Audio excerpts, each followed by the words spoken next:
Aujourd'hui je vous retrouve pour faire une vidéo discussion, ça fait très longtemps que j'en ai pas fait sur la chaîne et j'avais envie d'aborder pas mal de sujets différents que j'ai notés un petit peu parce qu'il y a des sujets que j'ai vu passer en fait depuis le début d'année et j'avais envie de vous en parler. C'est une vidéo où je tiens absolument à ne blesser personne, je ne vise personne, c'est juste mon avis sur certains sujets. Je veux pas que qui que ce soit prenne mal ce que je vais dire dans la vidéo parce qu'il y a pas lieu d'être en fait. Et du coup, si jamais vous voulez réagir à la vidéo, à ce que je vais dire, n'hésitez pas à le faire en commentaire, gentiment s'il vous plaît, parce que si des personnes commencent à être trop méchantes ou trop virulentes, je ne laisserai pas passer, bien sûr. Donc voilà, c'est le genre de vidéo que j'aimais bien faire avant sur quelques sujets. J'en ai pas fait énormément, mais c'est le genre de vidéo où je peux vous parler un peu de comment je vois les choses par rapport à Booktube, par rapport à plein de sujets très différents et je trouve ça très sympa également d'échanger avec vous, de voir un petit peu ce que vous en pensez en fait tout simplement. Donc voilà, je voulais commencer avec une petite thématique sur les vidéos book haul. Alors je trouve qu'en ce moment et même depuis un petit moment, depuis quelques mois, je trouve qu'en fait il y a une catégorie de personnes qui sont assez pas virulentes mais qui n'apprécient pas ou peu les vidéos book haul et qui en fait le font savoir limite dans les commentaires de ces mêmes vidéos.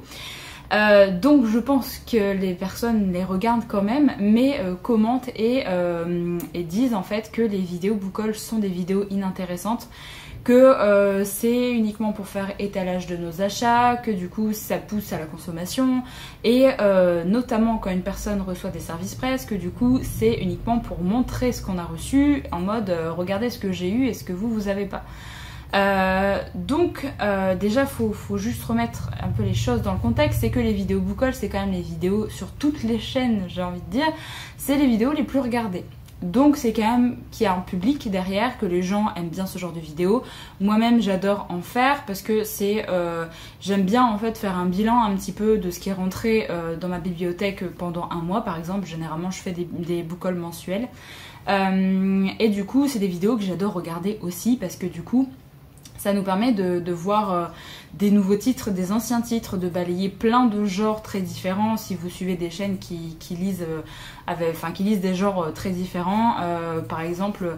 je sais que, par exemple, Stéphanie, la chaîne Pixie Bookin, elle présente des book hauls avec plein de genres très différents et du coup ça permet de noter des titres aussi que soit qui sont sortis, soit qui sont sortis récemment, soit des titres qui datent un peu. Par exemple, Séverine de la chaîne Il est bien ce livre, elle présente des nouveautés ou elle présente énormément de livres qu'elle a en occasion également, du coup des titres qui datent et des titres que moi je ne connais absolument pas, donc ça permet aussi de noter ça. Moi c'est des vidéos que j'aime bien, c'est pas des vidéos que je trouve inutiles et inintéressantes parce que j'aime bien quand les personnes parlent un petit peu du livre sans forcément trop rentrer dans les détails non plus, mais également savoir pourquoi la personne en fait a acheté ce livre, qu'est-ce qui l'a intrigué, le contexte en fait de l'achat ou de la demande par exemple de service presse, qu'est-ce qui a poussé en fait cette personne à demander ce titre.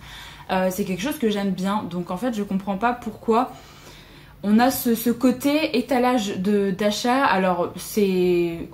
techniquement oui c'est un étalage d'achat parce que c'est les choses qu'on a achetées dans le mois qu'on vous montre. C'est un peu comme sur d'autres chaînes où vous avez des hauls de vêtements, de déco, enfin tout ce que vous voulez, il y a des hauls de plein de choses. Et là du coup forcément on suit des chaînes Booktube, c'est des hauls de livres forcément. Ça peut paraître je sais que par exemple mes 2 dernières vidéos book haul étaient assez conséquentes, mais il y a eu la rentrée littéraire, il y a eu mon anniversaire, vous voyez il y a plein de choses qui rentrent en jeu aussi des fois sur pourquoi un book haul est plus conséquent qu'un autre. Après il faut aussi se dire que si jamais vous lisez moins, que vous consommez moins de livres qu'une certaine personne, qu'une autre personne, forcément vous allez moins acheter, vous allez être moins tenté par certains achats, ou alors vous lisez pas beaucoup mais vous avez quand même envie d'acheter, ça arrive aussi. Personnellement je trouve que c'est bien d'essayer de faire un équilibre, de pas forcément être dans la folie acheteuse juste pour dire d'avoir toutes les nouveautés ou quoi que ce soit, sachant que vous pouvez pas forcément les lire tout de suite, surtout si vous lisez par exemple un livre par semaine, donc 4 livres par mois. Forcément si vous commencez à acheter 10 à 15 livres par mois, ça va contrebalancer très très vite. Donc voilà, je trouve que c'est bien d'essayer de voir en fonction de sa vitesse de lecture également. Mais moi ça me dérange pas de regarder des chaînes qui lisent beaucoup, notamment les deux chaînes que je viens de vous citer, elles lisent beaucoup et du coup forcément moi ça me dérange pas de voir des hauls assez conséquents non plus. Moi c'est pareil, là je vous ai montré pas mal de titres, mais là je lis généralement plus de 10 livres par mois. Là par exemple j'en suis à 15 livres donc pour le mois de septembre. Donc je suis pas non plus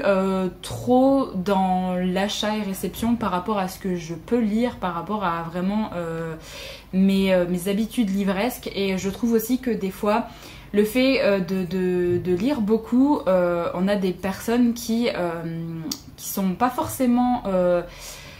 très d'accord avec le fait qu'on lise beaucoup, alors que déjà on n'a rien demandé à personne. Si on a une vitesse de lecture plus élevée, si on veut consommer plus de livres, c'est notre problème. Je veux dire, il y a des personnes qui lisent 4 livres par mois, par exemple un livre par semaine, ça leur convient très bien. Moi je sais que la lecture c'est vraiment ma passion principale et que toutes les petites passions par exemple qu'une personne qui lit 4 livres par semaine peut avoir en plus, peut-être que je ne les ai pas et du coup je gagne du temps et je passe mon temps à lire. Donc voilà, il y a plein de choses qui font que on n'a pas la même vie, on n'a pas forcément le même degré de passion au niveau de la lecture. Et du coup voilà, ça influe aussi les achats, ça influe du coup les book hauls. Donc voilà, je trouvais ça un petit peu dommage d'avoir cette vague un petit peu de personnes qui réprimandent un petit peu les vidéos book haul en disant que ça sert à rien, c'est inutile, alors que il y a quand même beaucoup de personnes qui regardent aussi. Donc je me dis, si c'était inutile, les vidéos arrêteraient d'être regardées et peut-être qu'on arrêterait d'en faire tout simplement. Je voulais également revenir sur un autre sujet suite à une personne qui est venue me parler en fait tout simplement et qui voulait débuter une chaîne sur YouTube pour parler de livres. Et cette personne en fait ne voulait pas forcément débuter maintenant parce qu'elle me disait qu'elle n'avait pas le matériel pour débuter une chaîne. Et donc je voulais revenir un petit peu sur ce sujet là parce que je trouve que maintenant sur Booktube, alors il y a déjà pas mal de chaînes, il y a des chaînes qui sont là depuis pas mal de temps, qui sont installées on va dire, et il y a des chaînes qui font des vidéos hyper qualitatives sur Booktube. On voyait pas forcément ça avant et je pense notamment à Cornelius par exemple, à Paper Palace, à Alex Bookin en Prada qui ont un bon matériel ou qui vraiment font des montages de fou, des vidéos que j'adore regarder d'ailleurs, s'ils passent par là je leur fais un petit coucou. C'est vraiment des vidéos qui moi aussi des fois je me dis je fais vraiment des montages de merde par rapport à ce qu'ils font eux, je me remets un peu en question, je me dis oui du coup moi je fais pas ça en fait, mais je me dis j'ai pas envie non plus de faire ça, et ils font des montages comme ça parce qu'ils le veulent, parce qu'ils ont envie de le faire, et on a chacun je veux dire on n'a pas tous le même matériel. Moi personnellement je filme avec mon téléphone, j'aimerais bien changer un jour mais pour l'instant c'est pas possible, donc voilà, on a chacun ses moyens aussi. Si vous voulez démarrer en vous filmant avec votre téléphone, moi j'ai commencé, je filmais avec une webcam, donc vraiment il y a pas de problème. Je trouve que du moment qu'on a un son potable, on peut faire des vidéos et on peut parler bouquin. Forcément au début vous n'allez pas forcément percer, vous n'allez pas forcément avoir beaucoup de personnes qui vont vous suivre, mais je veux dire une communauté ça augmente au fur et à mesure, les personnes qui vont vous suivre ça augmente au fur et à mesure. Voilà, il faut pas non plus chercher à ce que vos vidéos soient parfaites dès la première vidéo, ce sera pas le cas. Quand vous regarderez vos vidéos 2-3 ans plus tard, vous serez un petit peu en train, avec un sentiment de malaise parce que vous allez voir tous les défauts de la vidéo, mais du coup je veux vraiment dire aux personnes qui qui hésitent à se lancer sur Booktube de justement sauter le pas et que c'est pas parce que vous n'avez pas un bon matos, que vous n'êtes pas extrêmement doué en montage qu'il faut pas vous lancer, parce que clairement moi j'adore regarder les vidéos très qualitatives de Cornelius de Paper Palace ou autres, et en même temps j'adore regarder aussi les vidéos de personnes qui se posent, qui font quasiment pas de montage et qui prennent un livre et qui parlent d'un livre. Donc voilà, enfin il y a vraiment plein de personnes très différentes avec des compétences très différentes aussi dans le montage, dans la façon de faire les vidéos aussi. Mais il faut pas vous sentir moins que rien par rapport à d'autres personnes. Enfin, vous n'avez pas la même formation, vous n'avez pas... Enfin voilà, on a chacun sa propre vie, c'est pas du tout notre métier, et personne n'a été formé pour faire des vidéos sur Booktube. Donc voilà, faut pas hésiter à vous lancer, et je tenais vraiment à rassurer les personnes qui vraiment voient les vidéos très qualitatives qu'on peut avoir maintenant sur Booktube, et de pas hésiter à se lancer. Alors un troisième sujet que je voulais aborder, c'est le fait de présenter uniquement des livres très connus, ou justement le fait d'avoir ce besoin de présenter que des livres, ou enfin beaucoup de livres qui n'ont jamais ou très peu été chroniqués sur Bookstagram, sur Booktube. J'ai l'impression qu'il y a vraiment ce truc de... si une personne présente uniquement des nouveautés, uniquement des livres qui ont fait le buzz et qu'on voit passer partout, que des fois limite son avis compte moins que la personne qui arrive à dénicher un livre qui est sorti en 70 et en fait qu'on voit plus passer, ou alors un livre qui est sorti je sais pas en auto-édition par exemple et qu'on n'a pas vu passer et en fait c'est une pépite. Enfin voilà, j'ai l'impression que on a ce genre de choses sur Booktube ou sur Bookstagram, où justement on a le côté de il faut arrêter de montrer que des livres de maisons d'édition qui sont très importantes, des livres qui ont fait le buzz, et j'ai l'impression que du coup par exemple je vais prendre vraiment mon cas, c'est genre des fois quand je présente des livres qui ont déjà été chroniqués je ne sais combien de fois, des fois je me dis est-ce que ça vaut vraiment la peine que je me pose et que je vous parle du livre? Est-ce que vraiment ça va être utile? Est-ce que ça va est-ce que ça va toucher quelqu'un? Est-ce que quelqu'un va découvrir ce livre grâce à moi ou pas? Et je me rends compte que oui, en fait, que même si ce livre est passé sur plein de chaînes, est passé sur Bookstagram, il y a toujours des personnes qui sont quand même extérieures à ce milieu et qui vont tomber sur votre vidéo et qui vont connaître ce livre grâce à votre vidéo, et ils vont pas en fait savoir qu'il y a déjà eu 50 vidéos sur le même livre avant. Donc en fait on s'en fiche de savoir combien de fois ce livre a été chroniqué. Alors oui, au bout d'un moment, si vous suivez toutes les chaînes Booktube, tous les gros comptes à Bookstagram, et que c'est un livre qui vient de sortir et que tout le monde va en parler,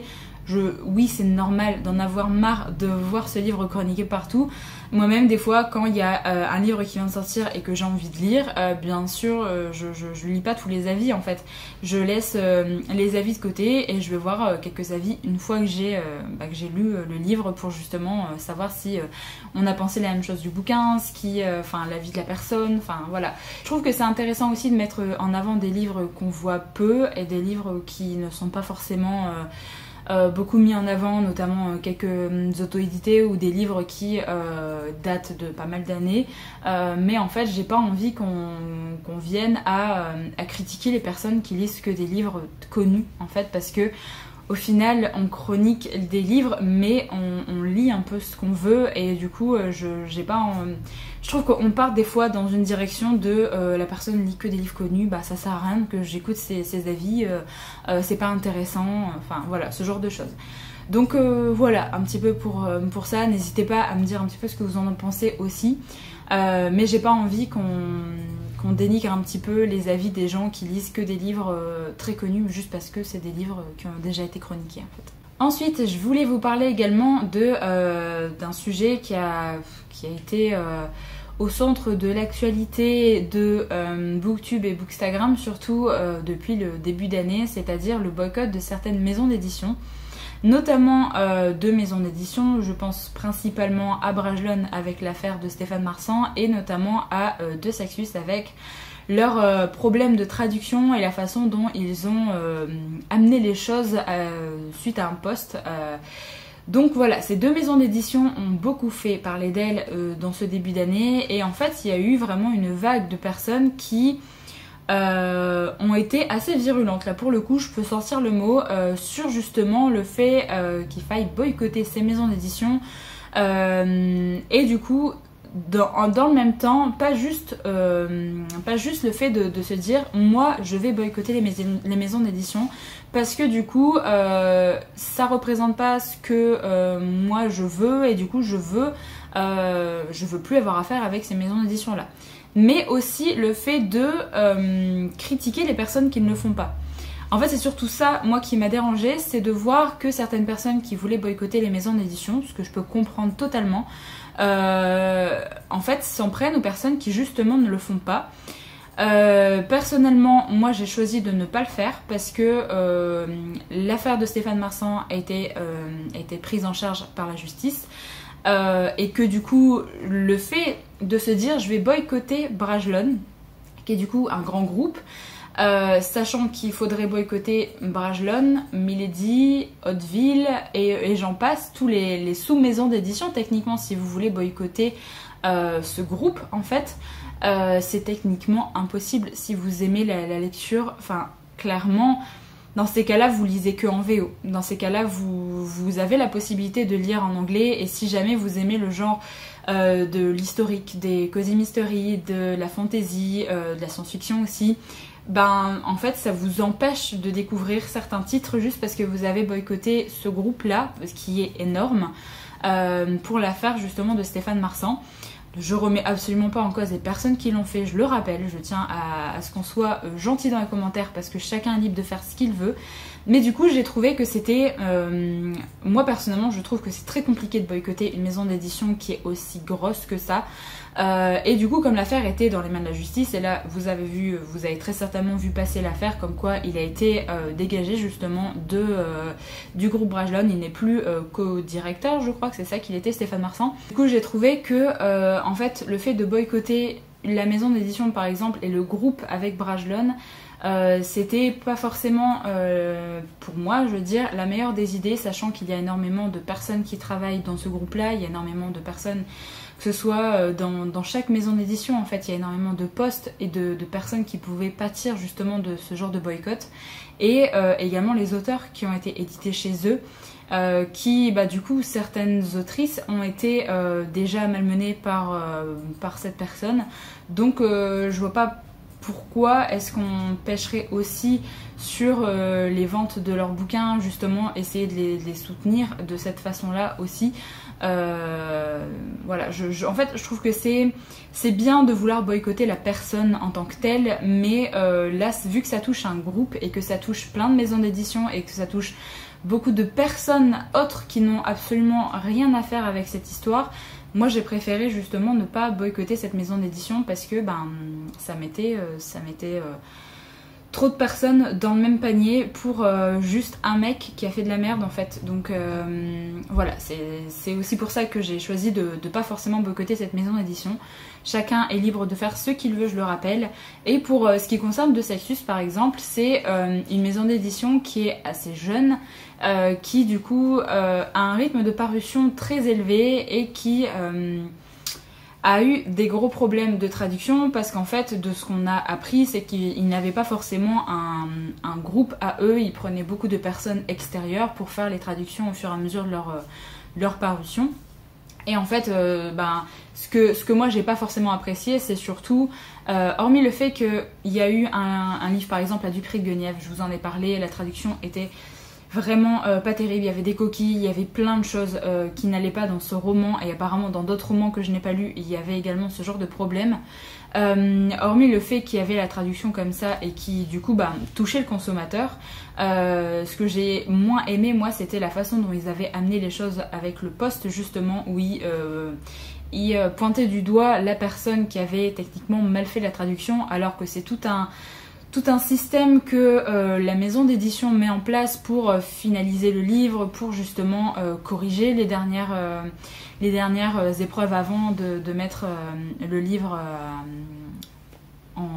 je sais même pas comment dire ça, enfin avant d'éditer le livre tout simplement. Et en fait je trouve ils se sont un petit peu...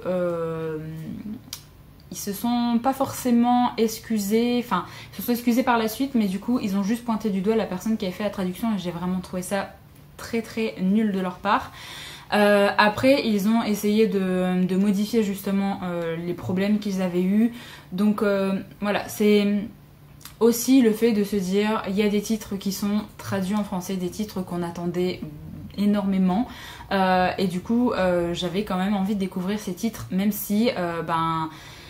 le CM a fait de la merde à ce moment-là quand il a dit ça, et la maison d'édition a pas fait son job quand du coup ils ont pas vérifié les dernières épreuves avant d'éditer le livre. Ils ont fait des erreurs et voilà, moi je trouve, je suis le genre de personne qui veut pas forcément rester 5 ans sur ce genre d'erreur là. En fait si je veux dire il n'y a pas non plus mort d'homme, les personnes c'est à l'intérieur du groupe en fait qu'il faut changer les mentalités, c'est à eux de faire un travail justement sur comment est-ce qu'ils échangent et comment ils font leur boulot. Moi après depuis ce qu'il y a eu comme problème au niveau de la traduction et tout, j'ai pu découvrir pas mal de titres et j'ai pas forcément retrouvé de soucis en fait au niveau de la traduction après. Et j'ai trouvé que justement il y a eu une grosse vague de boycott sur par rapport à De Saxus notamment, sur voilà, les personnes qui parlaient de cette maison d'édition et en fait n'étaient pas forcément appréciées. Moi j'ai jamais arrêté de parler de cette maison d'édition comme Rajlon de toute façon, donc voilà, c'est un choix aussi que j'ai eu personnellement, et en fait je comprends pas forcément les personnes qui pointent du doigt les personnes qui n'ont pas le même avis qu'eux ou ne font pas la même chose qu'eux. C'est surtout ça en fait, ça revient pour plein de sujets différents, mais je trouve que il y a des personnes qui sont très autoritaires avec leur propre choix, on va dire, et qui veulent que tout le monde pense comme eux et tout le monde font les mêmes choses qu'eux. Donc on est libre de lire ce qu'on veut, on est libre de faire les propres choix qu'on veut, si on est carré avec ce qu'on pense et qu'on a ses propres choix, voilà, enfin je veux dire, faut pas non plus commencer à critiquer tout le monde parce qu'ils font pas les mêmes choix que vous. Donc voilà, c'est un peu les deux boycotts que j'ai vus depuis début d'année et qui n'ont pas forcément... Enfin,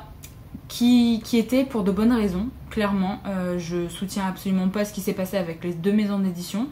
mais je soutiens pas forcément les gens qui ont été très virulents par rapport aux personnes et envers les personnes qui n'ont pas justement boycotté ces maisons d'édition là. Voilà. Et un dernier sujet, parce que je pense que la vidéo va déjà être bien longue, c'est je voulais vous parler un petit peu des lives que beaucoup de personnes ont mis en place, surtout cette année je trouve. En fait, je voulais vous parler des lives tout simplement parce que j'ai ressenti un petit peu comme une mise à l'écart envers les personnes qui n'en faisaient pas. Juste parce que, alors depuis le début d'année, je trouve il y a beaucoup de lives sur beaucoup de chaînes, sachant que si jamais vous suivez pas mal de chaînes très différentes, au fur et à mesure vous allez avoir des lives partout. Enfin quasiment tous les jours il y a des lives sur Instagram, sur YouTube, enfin à un moment là ça s'est calmé je trouve, mais en fait il y a beaucoup de lives partout et je trouve qu'il y a eu ce truc de... si tu viens pas forcément au live, si tu fais pas des lives, si tu participes pas à des lives, t'es un peu mis à l'écart. En fait, j'ai trouvé qu'il y avait ce sentiment-là, sachant que par exemple, je vais prendre mon cas encore une fois parce que je parle que pour moi. Par exemple, moi je me suis lancée sur YouTube pour faire des vidéos quand j'avais le temps, pour faire le montage quand j'avais le temps. Je me suis pas lancée sur Twitch pour faire des lives, sinon voilà, j'aurais été sur cette plateforme parce que c'est beaucoup plus pratique pour les lives je trouve. Mais en fait j'ai eu vraiment ce sentiment de trop plein. Alors les personnes font carrément ce qu'ils veulent, ils font 6 lives par semaine s'ils le veulent, je juge absolument pas ça, c'est juste que moi en tant que spectatrice également de plein de chaînes, j'ai trouvé qu'il y avait beaucoup de lives, ça s'est démocratisé d'un coup. Et en fait, j'ai eu ce sentiment de... je peux pas en fait suivre tous les lives, je peux pas être partout, hormis le fait d'avoir sa vie privée. Je sais très bien que certaines personnes pensent que vu qu'on a le temps de lire des livres, vous avez le temps d'assister à des lives. Sauf que, en fait, c'est pas forcément le temps qui manque aussi dans certains cas, c'est l'envie. Parce que, par exemple, moi je suis venue faire des vidéos sur Booktube parce que lire était ma passion principale. Et ça l'est toujours, et en fait ça primera toujours sur regarder des lives, même si c'est des lives de personnes que j'adore. C'est quelque chose que je préfère, et en fait les vidéos Booktube, moi je les consomme j'aime pas forcément rester devant un live pour discuter, parce que techniquement c'est, pour moi, quand vous allez assister à un live, c'est pour parler sur le chat, sinon ça sert à rien, c'est pour parler avec la personne et tout. Si, comme moi, vous regardez des vidéos quand, par exemple, vous faites à manger, quand, par exemple, vous vous apprêtez, enfin, plein de choses. Moi, je regarde des vidéos des fois quand je tricote, quand je crochette, enfin, quand je fais mon bullet journal. Et du coup, je suis pas disponible pour écrire sur un chat. Mais moi, ça me va très bien par rapport aux vidéos Booktube, en fait, pour ma consommation de vidéos Booktube que j'ai en temps normal. Donc c'est aussi ça mon problème, c'est que moi le temps du coup où le temps que j'assisterai à un live, ça me prendrait du temps sur mes lectures, et j'ai pas forcément envie de ça, parce que lire ça reste quand même ma passion principale, et j'ai pas envie de ne pas lire juste pour assister à un live. Alors il y a quelques lives que je suis parce que soit la thématique m'intéresse, soit parce que j'adore suivre cette personne, et du coup j'aime bien aussi assister à certains lives. Mais du coup bien souvent je ne parle pas aussi, parce que du coup je le mets en fond et j'essaye de faire autre chose en même temps, parce que du coup j'ai du mal en fait à rester uniquement en train de regarder le live et à parler sur le chat. Donc voilà, c'est pour ça que j'en regarde très peu, parce que je trouve ça dommage, parce que pour moi le principe même c'est de justement échanger. Donc c'est aussi pour ça que je regarde pas forcément très souvent. Mais voilà, donc oui, il n'y en a jamais eu sur ma chaîne. Pour les personnes qui m'ont déjà posé la question, je ne sais pas si j'en ferai. Si j'en fais, ce sera très rarement, parce que c'est pas quelque chose qui m'attire plus que ça. Le format live est très chronophage, et en fait, déjà il faut... Le principe, ce que j'aime bien dans les vidéos Booktube, c'est que tout le monde peut regarder quand il le veut, à l'heure où il le veut. On regarde pas les vidéos en même temps. Enfin, c'est rare que tout le monde regarde les vidéos, sauf des fois il y a des personnes qui mettent en première, et du coup bon, ça attire un peu plus de personnes. Mais moi je regarde jamais la vidéo quand elle sort, en fait, quasiment. Je la mets dans ma petite vidéo à regarder, enfin dans ma playlist à regarder plus tard, et je la regarde plus tard parce que du coup j'ai pas forcément le temps à ce moment-là. Et les lives, c'est un peu ce qui me pose comme souci, c'est de me dire si un jour je fais un live, l'horaire va pas convenir à tout le monde. Donc en fait c'est ça aussi qui me rebute, parce que je me dis très peu de personnes vont se taper le live en replay aussi, donc ça touchera moins de personnes que si je fais une vidéo par exemple. Là, ce genre de vidéo discussion, ça aurait été très bien aussi de le faire en live, justement pour échanger directement avec vous, mais choisir un horaire qui convient à tout le monde, c'est pas facile. C'est ça aussi qui me dérange un peu pour me lancer, pour en faire de temps en temps. Donc voilà, pour l'instant les vidéos ça me convient bien. Je ne dis pas non sur le fait de faire des lives peut-être un jour, sachant que avant de toute façon c'était pas possible parce que je n'avais pas la fibre chez moi. Là ça fait 1 mois et demi, 2 mois que j'ai la fibre seulement, donc c'est déjà niveau technique c'est mieux, mais c'est pas quelque chose qui m'attire plus que ça. Donc je serais pas le genre à faire je sais pas, un live sur Instagram toutes les semaines, un live sur YouTube toutes les semaines. Enfin, c'est pas quelque chose qui m'attire. Donc voilà, si jamais vous cherchez ça, n'hésitez pas à aller voir d'autres chaînes, il y a d'autres personnes qui le font. Si vous aimez les lives, il y a Twitch également, vous avez plein de personnes qui font des streams et qui parlent de plein de sujets très différents. Donc voilà, il n'y a pas... vous avez le choix parmi les créateurs de contenu. Donc voilà, j'en ai enfin terminé avec cette vidéo. J'espère que je n'ai blessé personne, parce que je veux pas... C'est pas une vidéo pour pointer du doigt qui que ce soit, chacun est libre de faire son avis sur plein de questions. Je voulais juste vous donner mon avis également sur pas mal de petits sujets qu'on a pu retrouver, notamment cette année, je trouve, depuis le début de l'année 2021. Il y a pas mal de petits sujets comme ça qui ont été mis en avant sur la sphère Booktube et Bookstagram. Donc je voulais vous donner un petit peu mon avis. Donc n'hésitez pas à échanger dans les commentaires. S'il vous plaît, de façon gentille. De toute façon, je sais très bien que cette vidéo va avoir beaucoup plus de pouces vers le bas que d'habitude, parce que généralement c'est ce genre de vidéo qui attire justement ce genre de choses, des personnes qui ne disent pas forcément ce qu'ils pensent dans les commentaires, mais qui du coup mettent ce genre de petits pouces vers le bas. Mais c'est pas grave, j'avais envie de faire la vidéo, j'avais envie de partager avec vous ce que je pensais de certains sujets. Donc voilà, j'espère en tout cas que la vidéo vous a plu. N'hésitez pas comme d'habitude à échanger dans les commentaires, et moi je vous retrouve très bientôt pour une prochaine vidéo. Donc en attendant, prenez soin de vous.